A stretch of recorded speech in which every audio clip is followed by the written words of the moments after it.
Sejam todos bem-vindos, glória a Deus por esta manhã. Hoje nós estamos indo para os capítulos finais de Romanos. Nós vamos estudar hoje o capítulo 11, que é um capítulo encrencado, muito encrencado, ok? É um capítulo que tem muita divergência, e tem muita mesmo, porque... eu não estudo Romanos agora. O luterano, por cultura, Romanos é a principal epístola do Novo Testamento. Para o luterano é Romanos. E o capítulo 11, ele sempre foi de muita distensão, porque fala sobre a nação de Israel, que era o grande problema, a grande preocupação do apóstolo Paulo. E o capítulo 11 nós vamos falar sobre o futuro de Israel, que é o título, né? E eu coloquei como subtítulo Atual Rejeição de Deus por Israel, parte 2, porque nós tratamos isso no capítulo 9, o capítulo 10 foi um interlúdio e chegamos a esse capítulo 11. Mas nós vamos orar a Deus, pedir que Deus nos abençoe nesta manhã. Amém, queridos? Oremos. Obrigado, Jesus, por esta manhã. Obrigado porque o Senhor Deus nos permitiu chegar aqui hoje com vida, saúde. E oramos para que Teu Espírito Santo esteja falando ao nosso coração e que o Senhor Deus possa, com Teu Espírito Santo, ministrar a nossa vida nesta manhã. Fala conosco, Senhor, em nome de Jesus, amém. Muito bem, nós vamos começar no verso 1, quando diz assim, capítulo 11, verso 1. Pergunto, pois, terá Deus porventura rejeitado o seu povo? De modo nenhum. Porque eu também sou israelita, da descendência de Abraão, da tribo de Benjamim. Deus não rejeitou o seu povo, a quem de antemão conheceu.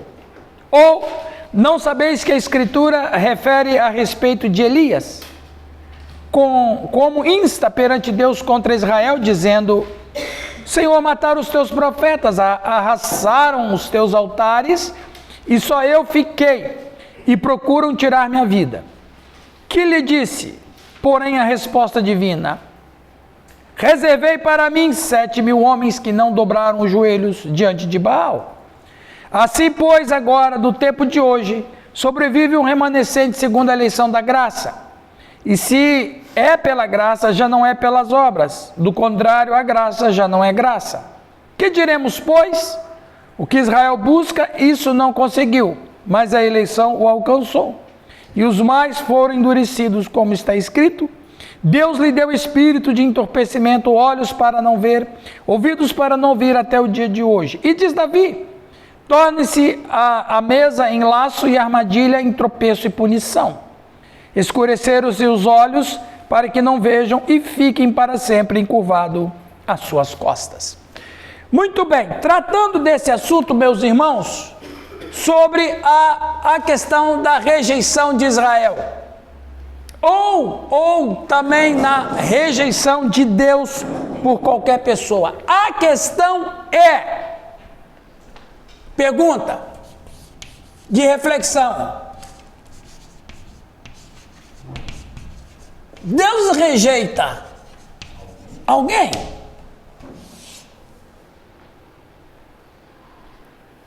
Deus rejeita alguém? Se alguém quiser, tá? Bom, a princípio não é? Não, Deus não rejeita. Mas por que a Bíblia fala que Deus rejeita? Por que a Bíblia vai dizer que Deus deixou os homens, lá em Romanos 1 a gente viu isso?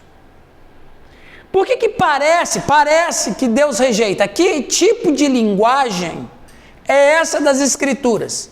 Porque Deus não pode rejeitar ninguém. Aliás, Deus não rejeitou ninguém, se você olhar. E aí a gente tem que ir lá para um tempo atemporal, quando o apóstolo Pedro disse que o Cordeiro de Deus foi morto antes da fundação do mundo. Ora, se o Cordeiro de Deus foi morto antes da salvação do mundo para salvar o que viria a ser perdido, que a Trindade por onisciência sabia, logo Deus não rejeitou. Se Deus de fato rejeitasse alguém, ou um povo, então ele nem criaria nada, a Trindade não criaria nada. Porque não seria lógico e nem interessante a criar seres que depois a própria Trindade vai rejeitar. E também, falando de Israel, que foi uma nação, como a gente já disse aqui, não é que Israel não foi uma nação eleita, Israel foi uma nação criada. Deus não escolheu Israel, Deus criou Israel. Deus escolheu criar Israel do que tentar tirar uma nação que existia para o plano da salvação. Então, como é que Deus vai criar uma nação para depois rejeitar essa nação? Então, estas perguntas são perguntas que as reflexões sobre isso devem ser profundas. Então, Deus não rejeita ninguém, Deus não rejeita o ímpio, Deus não rejeita a nação de Israel, Deus não rejeita ninguém. Mas a questão é, por que parece que a Bíblia fala que Deus rejeita? Ou por que alguém sugere que Deus rejeita? Até mesmo na questão do calvinismo, quando ele diz que Deus escolheu uns para ser salvo e outros para não ser salvo. Então a questão é que então quem Deus escolheu para não ser salvo, então Deus rejeitou. Então, não tem outro jeito de pensar, então Deus rejeitou essa pessoa.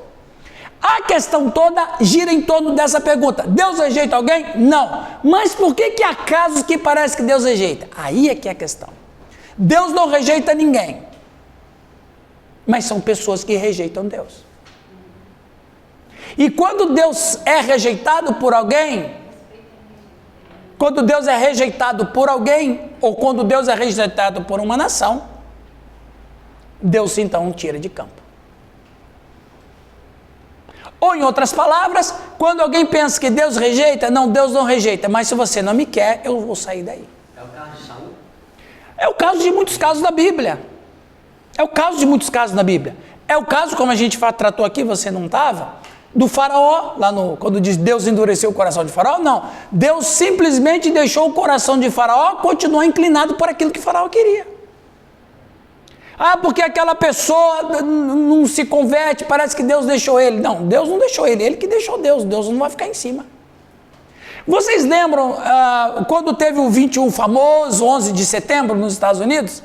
E que teve uma entrevista clássica da filha de Billy Graham num talk show. Se fosse hoje seria um podcast, né? Então no talk show se eu não me engano, do Larry White, não é que é?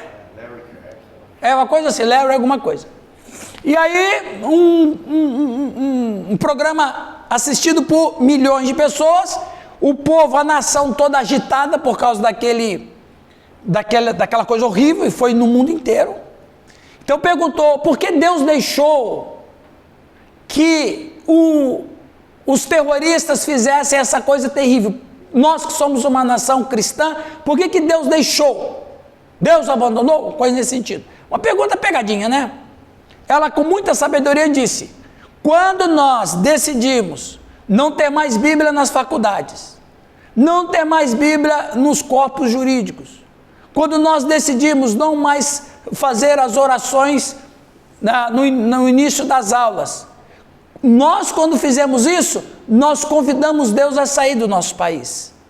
Então, o preço que a gente paga é isso. Não foi Deus que nos rejeitou, foi nós que rejeitamos Deus. Sim. Essa frase aqui, tá? Nós devocional de ontem. Só um pedacinho. Tá. Atos 11, a morte de Estevão. Sim. Pela morte de Estevão, ratificou-se a rejeição dos judeus como povo de Deus. Para eles, fecha-se a porta da graça, vai aberta agora aos gentios. Está correto isso? Então, nós vamos falar disso daqui a pouquinho. Mas, já adiantando... Só repete a pergunta dele. Tá. A pergunta é... Porque o Estevão foi morto, os judeus ali rejeitaram Deus. Fechou-se a porta da graça para eles. É isso. Uma coisa, viu? Foi boa essa pergunta. Eu já vou responder mesmo, que a gente vai tratar isso, mas já adiantando. Veja bem. Você tem que tratar Israel, nação, Israel, etnia. São duas questões que às vezes as pessoas não separam. Uma coisa é a nação. E a nação de Israel, por uma questão de Abraão, por uma questão de descendência carnal, física, humana, né? Como diz lá, como diz o apóstolo Paulo em Romanos, falando descendência de Abraão, usando a palavra no grego espermas, que é uma descendência física. Então nós estamos falando disso. Mas tem a nação de Israel, a etnia, que aqui entra todos os que são judeus, por fé. Quando a gente olha a Israel como nação, a nação rejeitou Deus. Veio para o que era seus, os seus não receberam, ou os seus o rejeitaram. Quando se fala bem assim, a nação de Israel rejeitou Deus, a nação de Israel rejeitou, está na Escritura. Quando a nação rejeitou Deus, aí parte um outro plano. Essa etnia, que ela alcança níveis espirituais. Então, quem é que de fato lembra o João Batista, Mateus capítulo 3, preste atenção, o João Batista, ele tem uma função, a sua pergunta foi excelente, o João Batista tem uma função, qual é a função do João Batista? Preparar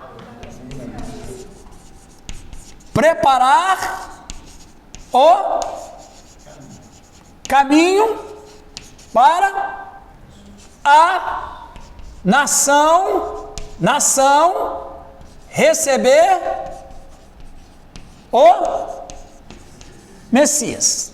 Isso aqui vocês sabem, de cor e salteado. Não está na Bíblia? Não é isso aqui? Agora, eu pergunto para vocês, primeiro, o que é preparar? Segundo, qual é o caminho? Aqui está. A gente lê isso tudo aí, mas não reflete. O problema nosso é que a gente tem dificuldade em ler a Bíblia nos pormenores. Preparar o caminho do Senhor. O primeiro, preparar como? O segundo, que caminho? E aí o João Batista faz uma denúncia. Sérgio, inclusive vamos falar para o Sérgio, esta é uma parte do corpo de Cristo que ama você. Seja bem-vindo em nome do Senhor Jesus. E volte, porque é lá até o final, né? E volte sempre. E volte. Viu? No final nós temos uma lembrancinha para os visitantes, tá? Viu? No final o diácono vai dar uma lembrancinha para você. Muito bem. Preparar o caminho. Veja bem. O que o João Batista vai fazer? O João Batista vai preparar o caminho para receber o Messias. Ou o João Batista vai ser aquele homem que vai ser a dobradiça da história. Com ele fecha o Antigo Testamento e com ele começa o Novo Testamento. Então o João Batista é essa dobradiça da história. Então ele é a pessoa que tem a autoridade de Deus para preparar o Messias que vai receber. Então ele tem que preparar o caminho. Preparar de que maneira? Preparar de maneira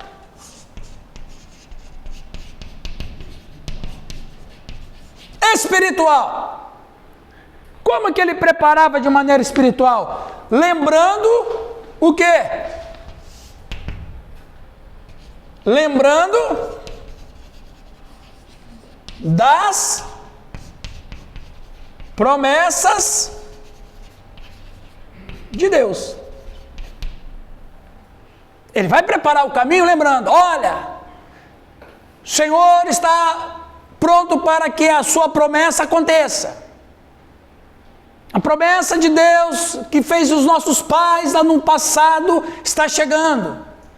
Preparar o povo, reacender a expectativa do Messias, trabalhar essa ideia de que agora aquilo que foi prometido, aquilo que passou por gerações, aquilo que tem 3.000 anos de história e 3.000 anos de espera, 3.000 anos, 4.000 anos de espera.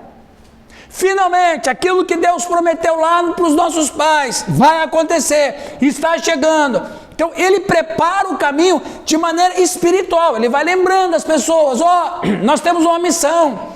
A nossa missão como nação é isso e tal. Era preparar isso, mas tinha um problema. Qual? Qual era o problema? Era o caminho. Vamos ler Mateus 3, que eu entendo que a gente tem que ler para entender bem. Mateus, capítulo 3, quem quiser ler por gentileza.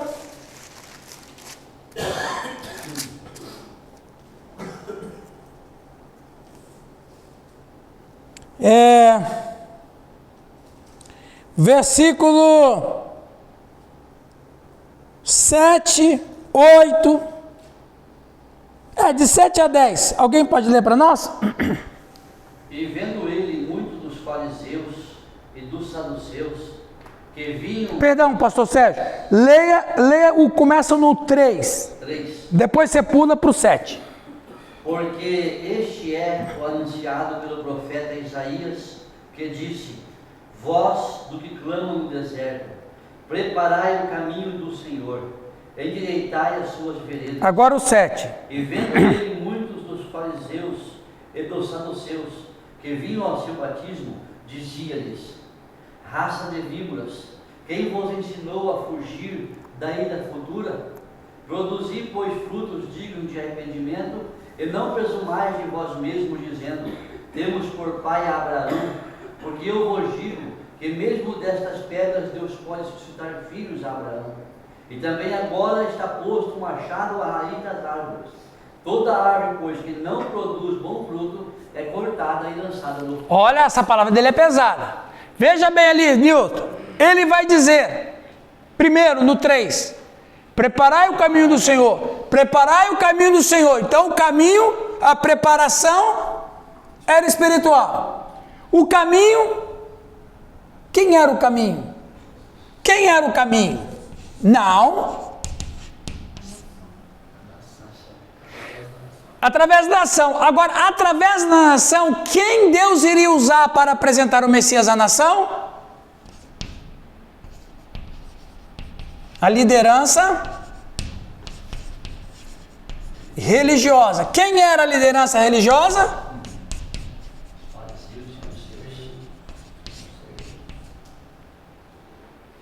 Qual é a denúncia que o João Batista, que o Mateus fala?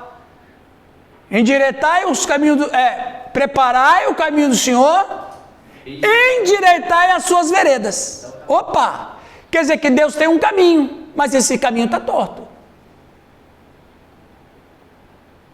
O que está torto nesse caminho? Exatamente. Corrupção. Corrupção. A liderança religiosa, principalmente os fariseus, estava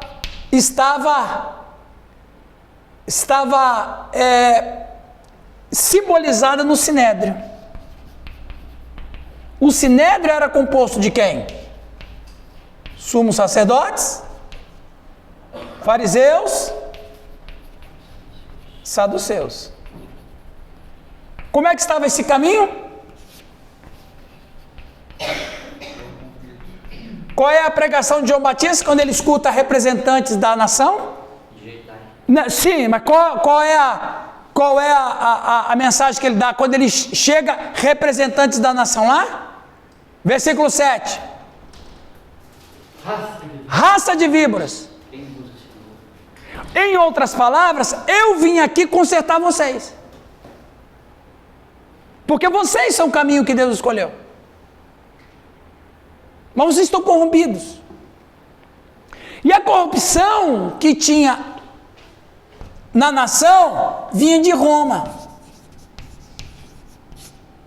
Roma, veja bem, custear rebeliões numa província dominada, para Roma custava muito caro. Quanto você acha que a força militar de uma nação custa para a nação? Muito dinheiro. Muito dinheiro. Para manter soldado, para manter armamento, para compra de armamento. Isso é muito caro. Você acha que 2000 anos atrás era diferente? Era caro manter o exército, era caro comprar a lança, era caro comprar a flecha. Flecha, então, era um horror. Isso aí é o de menos, mas o que era mais caro era a manutenção das forças. Armas, escudo, uniforme, flecha. Era muito ruim, era muito caro. Então, o que Roma faz? Bom, Roma descobriu que a maneira de controlar Israel era corrompendo as forças principais. Onde estavam as forças principais da nação? Então, o que Roma fez? Roma fez uma limpa. O que aconteceu? Começar com o sumo sacerdote. Tinha um camarada que era politicamente muito astuto. Anás. Populista. Amava dinheiro. E o povo amava ele. Beleza, né? O que você acha de um cara político assim? Então, o que acontece? A lei de Moisés dizia... O sumo sacerdote dura quantos anos? Vitalício. Mas Roma mudou isso. Sumo sacerdote agora vai ser trocado de 5 em 5 anos.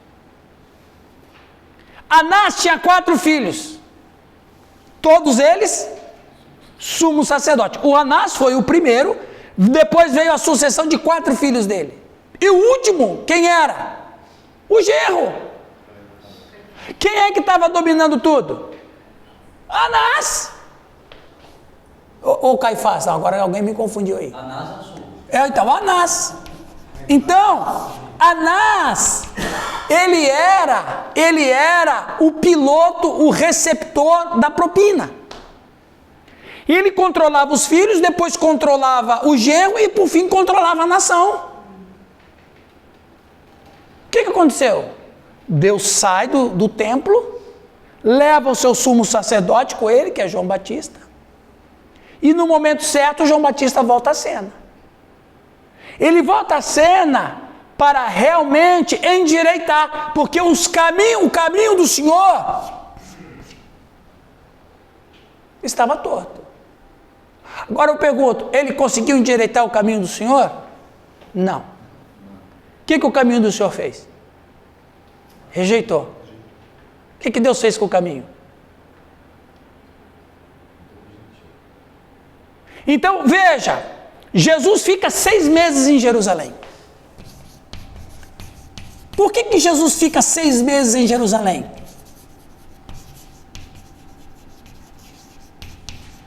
Porque ele quer e precisa de ter um apoio.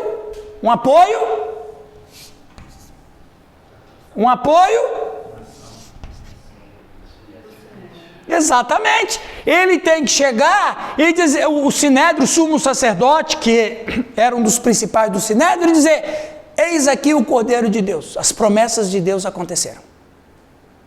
Mas não aconteceu isso. Ele fica 6 meses em Jerusalém. Ele é completamente rejeitado por quem? Por quem? O que Jesus faz? O que ele faz? Ele vai para onde? Passa 1 ano e 8 meses na Galileia. Os outros 6 meses ele vai descendo para Jerusalém para morrer. Mas o ministério dele não era para ser na Galileia. Ele tinha que exercer o ministério aonde? Por quê?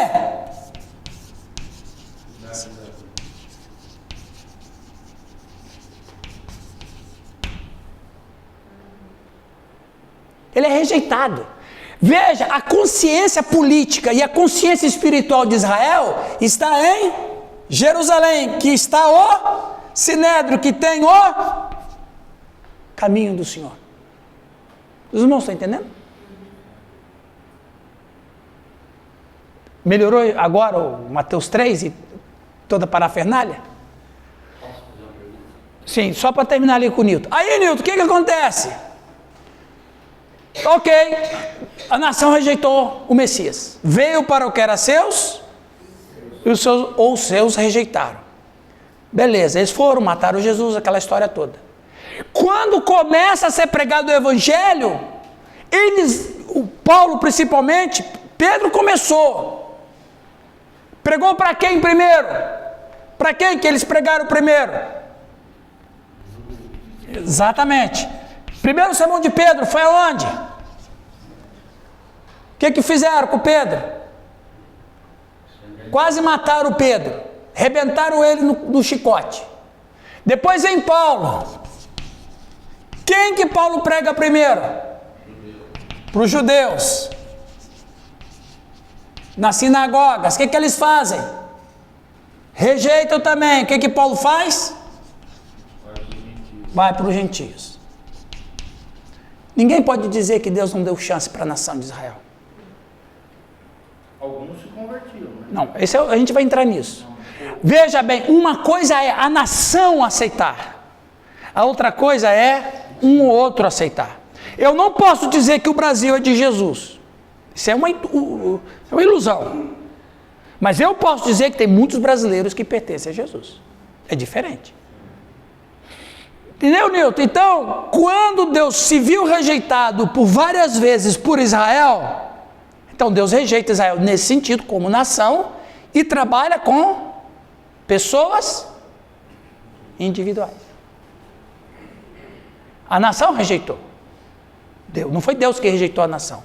Deus foi rejeitado, em resposta a essa rejeição, Deus deixou a nação para lá. Abandonou. Deus dá liberdade e respeita o livre-arbítrio. Ele respeita. Certo, Nilton? Deu para... Então, aí essa fala, leia o resto da fala lá. Leia o resto da sentença.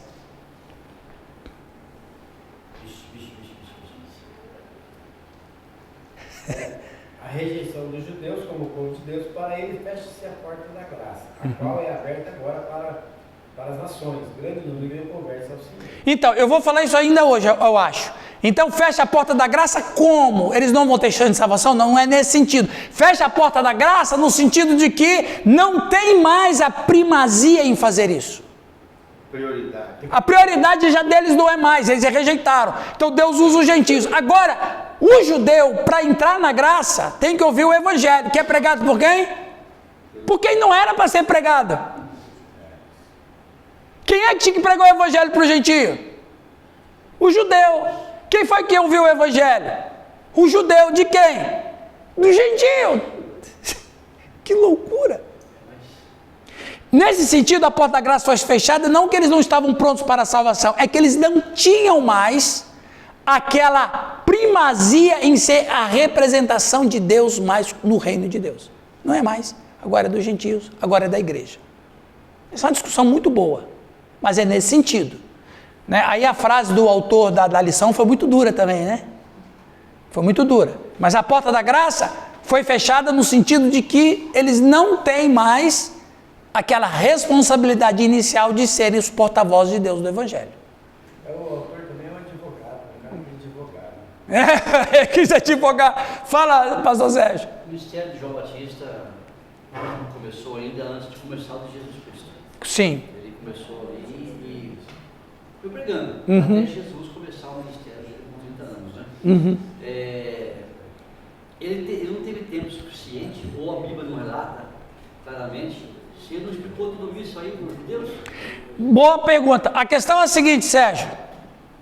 Nós é que precisamos de explicação. Eles não precisavam. Porque culturalmente, todo mundo sabia o que estava acontecendo. Vamos dizer que eu estou escrevendo aqui uma carta seguinte: hoje no almoço nós vamos comer arroz, feijão, frango assado e batata. Vocês estão me entendendo? Aí essa carta se perde, 2000 anos, alguém acha essa carta. Aí alguém vai pegar essa carta e vai ler assim: hoje nós vamos comer feijão, arroz, frango e batata assada. Alguém pode perguntar: como é que eles faziam isso? E qual era o processo de fazer esse frango? Eles não vão saber porque eles não vivem a nossa cultura e a nossa época. Eu não preciso explicar para ninguém aqui como é que faz arroz, feijão e batata assada, e frango assado, e batata assada. Eu não preciso explicar. Mas daqui talvez a 2000 anos, uma pessoa de outra cultura acha essa carta, eles vão ter que estudar. É o nosso caso. Nós precisamos saber tudo isso. Eles não, porque eles sabiam o que estava acontecendo. Quando o João Batista falou assim: raça de víboras, eles sabiam. Eles sabiam do que ele estava falando. Vocês estão corrompidos. Vocês aceitam o suborno de Roma. Roma controla vocês. Ele não precisava dizer isso porque todo Israel sabia. Agora, é só a gente que não sabe, né? Então, essas questões que você levanta, questões listas nossas. Mas para eles... Aliás, a Bíblia, de Gênesis a Apocalipse, está cheio de coisas que a gente precisa entender, porque não tem detalhes, porque os detalhes são omitidos, porque não precisava dar os detalhes para os caras. Os caras viviam a situação. Entendeu? Beleza? Beleza, Nilton? Beleza? A Bíblia ela precisa ser contextualizada com a história, a época, né? Você disse bem, ela precisa ser contextualizada, mas não atualizada. Olá, Eba! A gente está falando de coisa aí há 2000 anos. Exatamente. Mas a cultura era completamente outra. Outra cultura. E você disse bem, ela tem que ser contextualizada. Por isso que nós temos um instrumento muito importante, hermenêutica. No entanto, Irã, que lá em Israel tem algumas coisas que você não pode falar. Para nós aqui não tem problema nenhum, mas para eles lá... Exatamente, questão de cultura. Nós temos o lapso cultural, nós temos o lapso geográfico, nós temos o lapso da língua e nós temos o lapso do tempo. Não é possível que a gente vai entender tudo mesmo. O básico a gente entende, mas as questões culturais, geográficas, não. Por exemplo, aqui a gente chega na igreja, você olha de qualquer jeito. Lá você não pode virar as costas pro altar. Você tem que estar de frente. Entramos na igreja lá, a mulher virou as costas pro altar, o rabino veio e falou para ela: olha para lá, vira para lá. É religiosidade, um rito, uma cultura, uma tradição que tem que ser respeitada, mas que necessariamente não afeta nada, é só questão de cultura. Então, o judeu, nesse sentido, como nação, ela foi rejeitada. Como nação, não como etnia, porque a etnia ela perpassa a questão física e entra na questão espiritual. Todos nós aqui somos filhos de Abraão. Todo o capítulo 11 de Romanos lida com a questão: Deus rejeitou o seu povo? Romanos 11:1. A resposta dada a essa pergunta principal é que Deus não rejeitou o seu povo, que de antemão conheceu.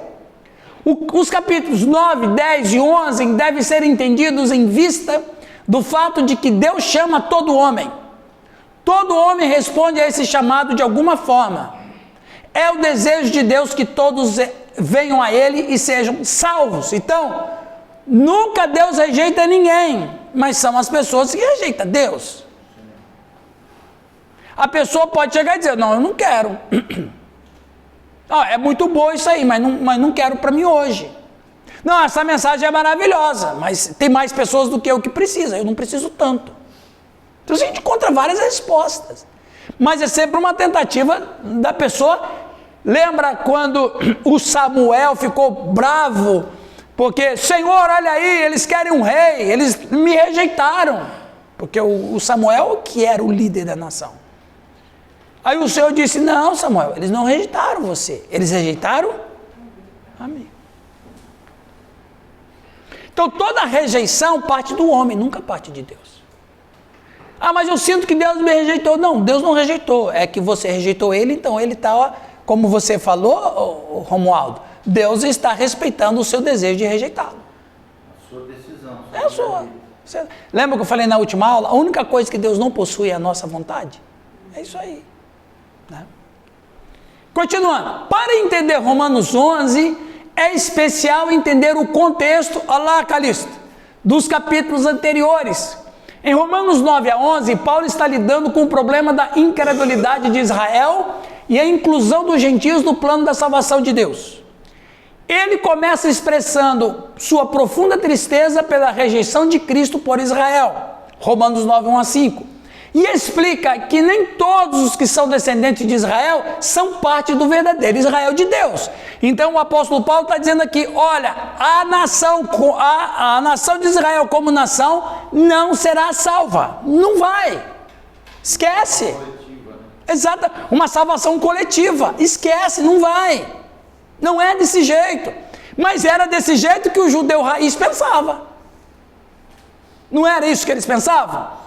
E o João Batista disse isso, não dizeis todo dia, nós somos filhos de Abraão, os nossos caminhos estão corretos, os nossos caminhos estão certos, nós estamos fazendo a coisa que é certa, porque o Senhor dessas pedras pode suscitar filhos. Como que uma pedra pode suscitar filhos, Abraão?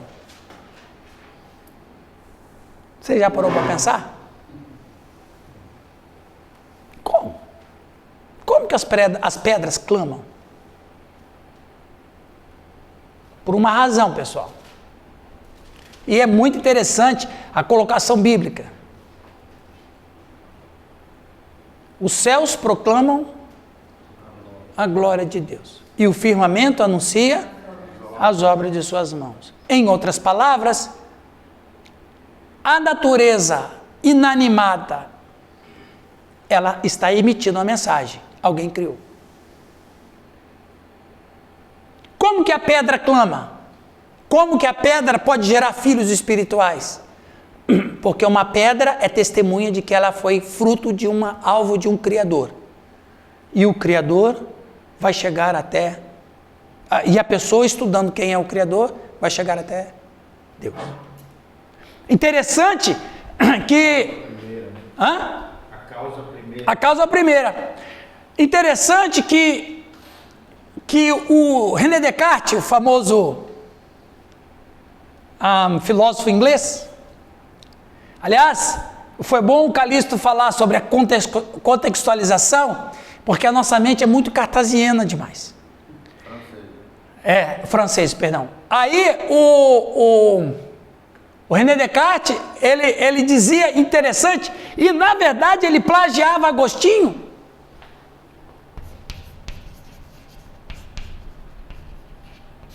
Porque ele dizia que toda crença em alguma coisa parte da dúvida. Então, você tem que descobrir de que origem é a dúvida. Se ela é uma dúvida filosófica, vale. Se é uma dúvida colocada por Satanás, não vale. Então, aí ele vai dizer que tudo parte da dúvida. Se você duvida que alguma coisa existe, dentro dessa sinceridade filosófica, a pessoa vai procurar. Porque a dúvida leva à busca. Se você tem dúvida de alguma coisa, onde foi que eu deixei a chave do carro? Onde foi que eu deixei? Aí eu estou em dúvida onde eu deixei. O que eu vou fazer? Eu preciso da chave do carro. A dúvida vai me fazer buscar. Abre a gaveta, abre outra. Aliás, na maioria das vezes você acha até uma coisa que estava perdida que você nem estava pensando, mas você achou. Não é assim? Então a dúvida leva à busca. A busca leva ao achado. E o René Descartes vai partir disso. O Agostinho já falava isso. A frase famosa do Descartes qual é? Penso. Essa frase, o cogito ergo sum dele, né? Penso, logo existo. Na verdade, ele plagiou a frase de Agostinho que dizia: duvido, logo existo.